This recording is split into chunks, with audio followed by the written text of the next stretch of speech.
da aka samu a kotu, yadda kotu ta yanke wannan irin hukunci a matsayin ku na shugabannin jami'a musuka na FRO na wannan jam'iyya ta APC, a me zaka ga wa al'ummar jihar Kano? To gaskiya ya kamata ni in ƙara godewa Allah saboda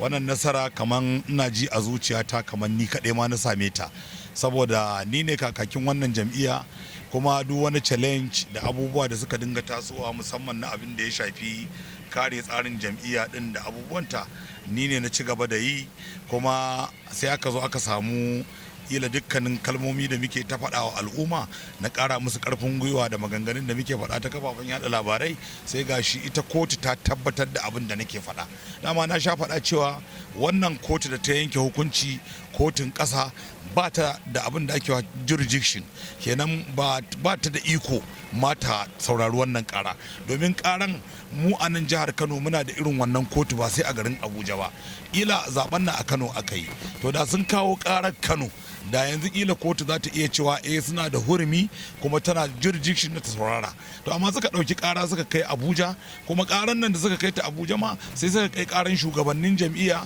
da kuma kwamiti da aka turo jihar Kano ya zaɓe da kuma shi kansa mai malabu ne. Kaga ai sun ɗauko da lagoran dutse, ya za ka je ka kai shugaban jam'iyya ƙara ka ce dama za ka samu nasara? Kaga anan suka faɗi wanwar. Don haka wannan nasara ta zo gare mu, ko muna godewa Allah da shugabancin jam'iyya na ƙasa, muna godewa mai girma gwamnan jihar Kano Dr. Alh Abdullah Abbas, muna godewa dukkanin daukacin 'yan jam'iyya waɗanda suka tsaya suka ba da gudunmuwa 100% wajen samun nasarar wannan shugabanci, da ko babu komi a wajen mu mun yi nasara kwarai da gaske.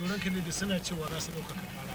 wani ɗaukaka ƙara ya kake ganin za ta kasance a matsayin ku wanda kuke ganin zuku kuka yi nasara? Wallahi wahala ce kawai za su yi, domin lokacin da kotu ta tsakiya ta tabbatar da hukunci, to abu ne mai wahala kaga an je sama kuma ta saba da wannan hukuncin. Amma dai tun da su suna ganin kila yan jam'iyya ne su, da kuma suke ganin cewa abin da aka yi musu kamar yadda muka ga ba a yi mana daidai ba, su ma sun ga ba a yi musu daidai ba, ni shawara ta su zo a zauna a samu sulhu a tsakaninmu, domin duk yan jam'iyya ne kuma suna da gudunmuwa da za su bayar a jam'iyya, kuma ko babu komi dama suna da ma matsayi. In ka ɗauko waɗanda suke wannan rigiman ba wanda Allah bai ba wa wani matsayi. Ni yanzu nan da kake gani na ina yawo ne matsayi na PRO, surutu kawai nake ta yi. Da ni ne nake da mukami ɗaya na waɗannan mutanen da Allah ya basu, wallahi ba zan je yin rigima da gwamnati ba. Zan tsaya wannan abin da Allah ya bani in tattala shi in gode wa Allah, domin in ka je ka ki gode wa Allah da wannan ni'imar da ya ma, to in ya hana ka makamanciyarta sai ka da kana kuka. Da haka ni ina kira gare su su zo mu haɗu mu yi aiki tare, mu ciyo zaɓe